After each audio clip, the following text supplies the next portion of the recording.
নমস্কার। দশরূপে দশভুজা এক নতুন পর্ব নিয়ে আমি পাপিয়া চলে এসেছি তোমাদের সামনে। আজকে আমি একটা রেসিপি পর্ব নিয়ে এসেছি, কিন্তু সব কিছু দেখানোর আগে বা বলার আগে আমি আমার সেই কথাটা বলে নিই যে যারা যারা প্লিজ আমার ভিডিওটাকে দেখছো তারা আমার চ্যানেলটাকে একটু সাবস্ক্রাইব করো, শেয়ার করো, লাইক করো আর মিষ্টি মিষ্টি কমেন্টস করো।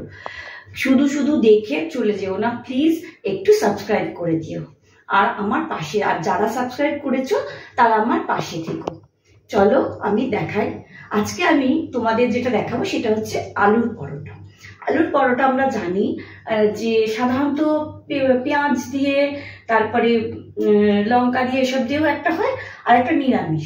আমি আজকে যেটা দেখাবো তোমাদের সেটা হচ্ছে নিরামিষ আলুর পরোটা। কারণ দেখো, পুজো আচ্চার দিনে বা যারা আমরা মঙ্গলবার, শনিবার বা সোমবার এগুলো পালন করি, তাদের একটা ব্যাপার রয়ে যায় যে টিফিনে কি হবে বা রাতের মেনুতে কি হবে নিরামিষের দিন। তো আলুর পরোটা একটা ভালো আইটেম। তো চলো আজকে দেখাচ্ছি আমি আলুর পরোটা বানাবো। দেখো, প্রথমেই লাগছে আলু পরোটার জন্য তো আলু লাগবেই। আমি আলুগুলো সেদ্ধ করে নিয়েছি, নুন দিয়ে একটু সেদ্ধ করে নিয়েছি, তবে সেদ্ধটা ভালোই হয়েছে, গলে যায়নি জিনিসটা। আলু লাগছে, তাহলে এবার লাগছে নুন, টেস্টের জন্য লাগবে। এটা হচ্ছে আদা কুচি, এটা লঙ্কা কুচি, এটা দেখো জিরে, গোটা জিরেটাকে আমি ভেজে নিয়েছি। এটাকে আমি একটু হাফ গুঁড়ো করব, মানে একদম পুরো ডাস্ট করব না। একটু লাগছে গোলমরিচ গুঁড়ো, আর স্বাদে একটু মিষ্টি দেওয়ার জন্য চিনি, আর ময়দা। তো দেখো, ময়দা তো লাগবেই, কারণ পরোটা যখন হবে তাহলে ময়দাটা তো লাগবেই। ময়দাটা দেখিয়ে দিলাম। এটা লাগছে বেকিং পাউডার, অল্প ঘি। আমি রঙের জন্য দেব একটু কাশ্মীরি লঙ্কা, ঝালটা তো দেখছো, কাঁচা লঙ্কা গোলমরিচ দেব, আর দেব কসৌরি মেথি, আর এটাকে ভাজবো সানফ্লাওয়ার অয়েলে। চলো এবার দেখাই। এই দেখো, আমি এটার মধ্যে এই যে জিরেগুলোকে রেখেছিলাম, গোটা জিরেটাকে ভেজে রেখেছিলাম, এটাকে হাফ ডাস্ট করে নেব। কারণ এটাতে না, যদি একদম মানে পাউডার যে প্যাকেটের জিরে গুঁড়ো সেটা দাও ভেজে, তার থেকে যদি এটা একটু একটু মুখে পড়ে না, বেশি টেস্ট লাগবে। তো এটাকে আমি হাফ ডাস্ট করে নেব। এই দেখো, হাফ ডাস্ট, এরকম হাফ ডাস্ট, একটু গোটা থাকবে, একটু হবে করে নিয়েছি জিরেটা। এবার আমি লঙ্কাগুলোকে কেটে নেব।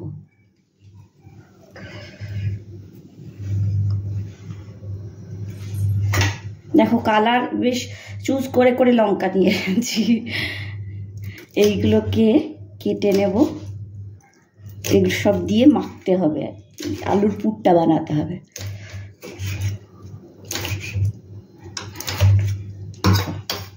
কি কালারফুল হয়েছে দেখেছো? একদম সাতরঙ্গি চিলি হয়ে গেছে। যদিও সাতরঙ্গি না, এটা 3 রঙ। এই দেখো, আলু সেদ্ধগুলোকে আমি এটা দিয়ে করে নিচ্ছি। কারণ যদি হাত দিয়ে করো না, মানে হাত দিয়ে চটকে মেখেও নিতে পারি, কিন্তু এটাতে বেশি ভালো হবে।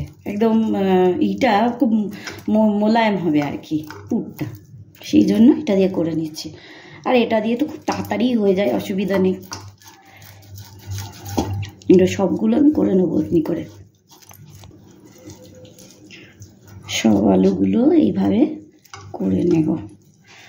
তোমরা চটকেও নিতে পারো, সেটা কোনো ব্যাপার না, তবে এটা করে দেখবে, এটাতে না অনেক বেটার হয়। আমি দেখেছি চটকে নেওয়ার থেকে। চটকে নিলে মাঝে মাঝে একটু দলা হয়ে যায়, সেটা হবে না। এই দেখো, আলুটা করা হয়ে গেছে। এবার এতে গোলমরিচটা দিয়ে দিলাম, গোলমরিচটা দিলাম। এবার এই আদা কুচি ছিল, আদা কুচিগুলো দিয়ে দিলাম। এখন এই আদাগুলোতে না ভীষণ আঁশ থাকে, মানে ছাড়াতে খুব অসুবিধা হয়। আর বেশি শুকনো হয়ে গেলেও আবার সেটা ভালো লাগে না, রসটা বেরোয় না একদম।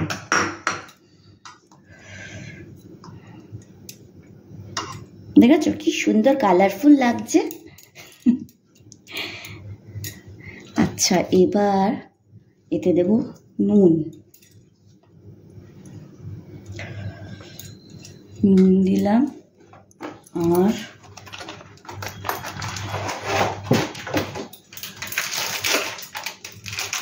আর এতে দেবো কাসুরি মেথি।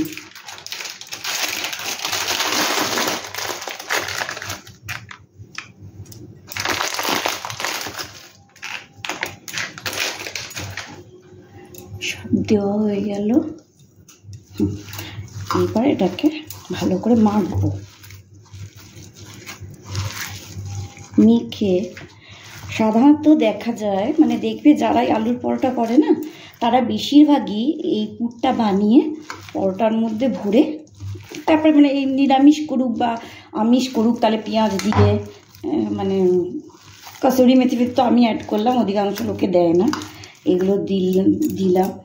আর দিয়ে এরা তোমার করে পুরটাকে ভরে দেয়। এবার জিরে গুঁড়োটা দিয়ে দিচ্ছি, পুরটাকে ভরে দিয়ে দেয় আর কাঁচা অবস্থা। কিন্তু আমি এটাকে কিন্তু কাঁচা অবস্থায় দেব না, কারণ আমি এতে একটু চিনিও দিয়ে দিলাম, জিরে গুঁড়োটাও দিয়ে দিলাম। আমি এটাকে একটু তেলে সাঁতলাবো। আমার এটা কাঁচা কাঁচা দিয়ে ভালো লাগে না, এটা তেলে সাঁতলে নিলে দেখবে আরও ভালো টেস্ট হবে। এবং আমি আগে ঝাড়খণ্ডে ছিলাম ছোটোবেলা, ওইখানে না এইসব পরোটা নন বেঙ্গলিদের মধ্যে হয় করে খুব জুত করে বানায়, তো ওরা সব এইভাবে বানায়। তো সেখান থেকেই অনেক কিছু শেখা, মানে সেই সময় হয়তো বানাতাম না, কিন্তু খেতাম আশপাশ চাচিদের বাড়ি থেকে, সেখান থেকে শেখা। চলো এবার দেখাই। এই দেখো ননস্টিকে তেল দিয়ে দিয়েছি, তেলটা একটু গরম হোক, তারপরে আলুটা অল্প সাঁতলে নেব। একদম কাঁচা আলুটা দিতে আমার ভালো লাগে না। আর এত মশলা দিই তো এর মধ্যে, এটা যদি একটু তেলে দেওয়া হয় না, তাহলে হয় কি টেস্টটা আরও বেড়ে যায়। তেলটা গরম হয়েই গেছে।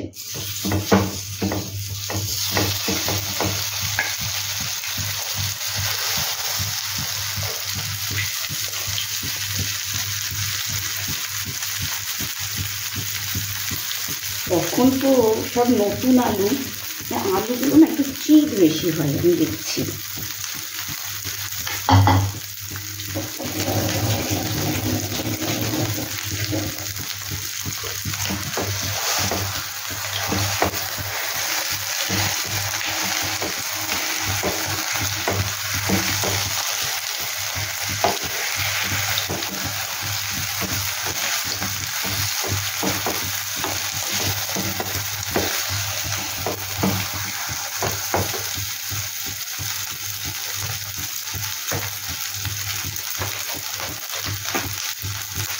তো দেখো হোক একটু, আমি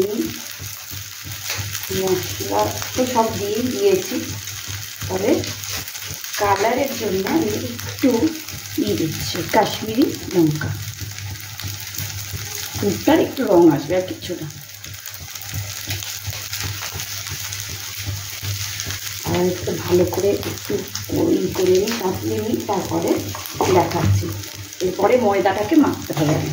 যতক্ষণ ময়দাটা আমি মাখবো ততক্ষণ করবো কি, এই পুরটাকে আমি ঠান্ডা করতে দিয়ে দেবো। গরম পুর না কখনো গড়তে যাবে না, তাতে কী হয় পরোটা থেকে কেটে বেরিয়ে যায়, সেই জন্য এটা একটু ঠান্ডা করতে দিয়ে দেবো। এবার দেখো এটা হয়ে গেছে। এবার এটাকে নামিয়ে নিয়ে আমি একটু হাওয়ায় ঠান্ডা করতে দেবো, আর ওদিকে ময়দাটা মাখবো। এই দেখো এবার ময়দাটাকে মেখে নেব। এটাকে প্রথমে আমি এতটা 1/3 বেকিং পাউডার দিচ্ছি এটার মধ্যে। বেকিং পাউডার দিলাম, এবার একটু নুন দিলাম, এর মধ্যে অল্প ঘি দেব, 1 চামচ, আর 1.5 চামচের মতো। আমি দেখেছি পরোটার এই মাখাতে না, যদি তোমরা তেলের সাথে একটু ঘি মেশাও, তাহলে দেখবে খেতে খুব সুন্দর হয় আর খুব ভালো গন্ধ আসে। এইগুলো সব মেন নন বেঙ্গলিদের মধ্যেই দেখবে যে এই ধরনের করে। এবার আমি একটু সানফ্লাওয়ার অয়েল দিয়ে দিলাম, দিয়ে এটা ময়ান দেওয়া হয়ে গেল। এরপর অল্প অল্প জল দিয়ে এটাকে মাখতে থাকবো, যেরকম পরোটা বা লুচিতে আমাদের লাগে সেরকমভাবে মেখে নেব। এই দেখো ময়দাটা মাখা হয়ে গেছে। আমি একটু সময় না চাপা দিয়ে রেখেছিলাম, এবার এটা থেকে লেচি কেটে নিয়েছি। তোমাদের দেখাই এটাকে কি করবে, একটু বাটির মতো করে নেব আমরা এটাকে।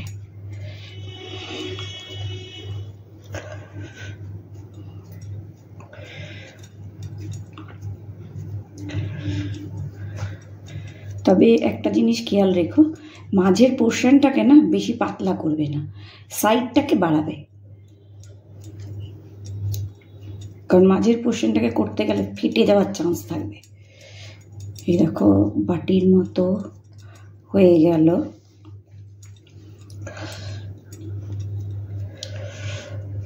এইবার এতে পুর ভরবো। পুর ভরে এটাকে করে লক করতে হবে।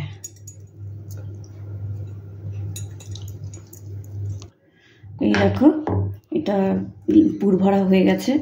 একটু ময়দা চিটিয়ে নেব।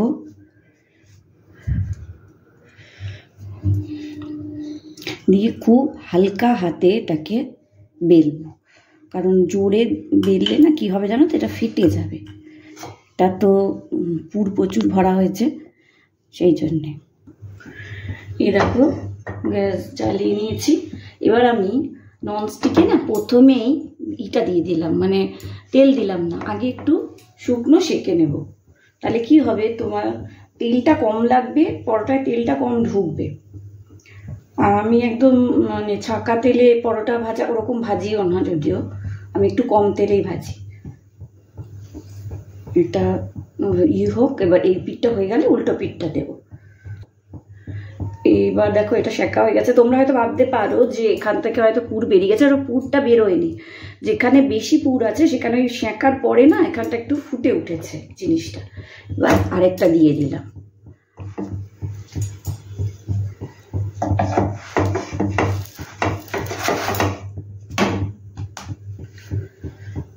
এরকমভাবে সেঁকে নেব, তারপরে অল্প অল্প করে তেল দেবো। এই দেখো সেঁকা হয়ে গেছে। এবার আমি অল্প অল্প তেল দিয়ে দেবো এতে। এই তোমাদের বলেছিলাম বাবা, তেল ছেটার জন্য যেন মানে আমার যত আতঙ্ক, আর তেলটা তত ছিটবে। এবার এগুলোকে, আর গ্যাসটা না একটু কমিয়ে কমিয়ে ভাজবে, তাহলে ভালো করে ভাজা হবে এগুলো।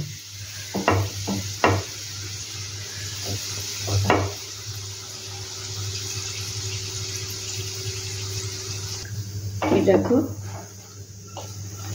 দেখো তেল ভালো করে দেখলে দেখবে বেশি তেল নেই। আমি খুব কম তেলেই ভাজছি এগুলো। প্রথম যখন তেল দিলাম ভাবতে পারো যে অনেকটা তেল আমি দিইনি, কারণ দুটো পরোটা তো টোটাল ওইটুকু তেলই দিয়েছি। আর আগে সেঁকে নিলে কি হবে, তেলটা কম লাগে। একবার গ্যাসটা কমিয়ে ধীরে ধীরে ভাজতে হবে, তাহলে হবে কি ভালো করে ভাজাও হবে আর পরোটাটা খেতেও ভালো হবে। এই দেখো আলুর পরোটা হয়ে গেছে। আর তোমাদের বলেছিলাম তো দেখো একদম তেল নেই। আমি খুব শুকনো শুকনোই বানাই, মানে যারা ভাবো হয়তো খুব বেশি তেল দিয়ে বানাই, তেল দেওয়া খাওয়া উচিত নয়, আমি কিন্তু শুকনোই বানিয়েছি। বানিয়ে দেখো ভালো লাগবে। আর এটা যেহেতু একটু নন বেঙ্গলি চাচিদের থেকে শেখা, তো এটা সত্যি খেতে খুব ভালো হয়। বানিয়ে দেখো, ভালো লাগবে আশা করি। আর এর সাথে তোমরা সস দিয়ে খেতে পারো, বা এর সাথে আরেকটা ভালো লাগে, সেটা হচ্ছে যদি রায়তা দিয়ে খাও। দই দিয়ে, প্লেন দই আমার অত ভালো লাগে না, অনেকে নন বেঙ্গলিরা দই দিয়ে খেতে ভালোবাসে। আমি বলবো রায়তা দিয়ে খেও, রায়তা দিয়ে খেতে খুব ভালো লাগবে। আর রায়তার একটা খুব ভালো মানে রেসিপি আমার একটা ভিডিওতে তো দেওয়াই আছে, তোমরা জানো, ওটা থেকে দেখে বানিয়ে নিও। ওই রায়তাটা দিয়ে এই পরোটাটা খেতে খুব ভালো লাগে। তাহলে এবার এটা বানিয়ে আমাকে জানিও কেমন হলো, আর মিষ্টি মিষ্টি কমেন্ট করো। তো আজ আর কিছু বলছি না, আর যথারীতি এটাই বলি, চ্যানেলটাকে একটু সাবস্ক্রাইব করো, শেয়ার করো, লাইক করো, পাশে থেকো। আর সবাই ভালো থেকো, সুস্থ থেকো। হাত চলি।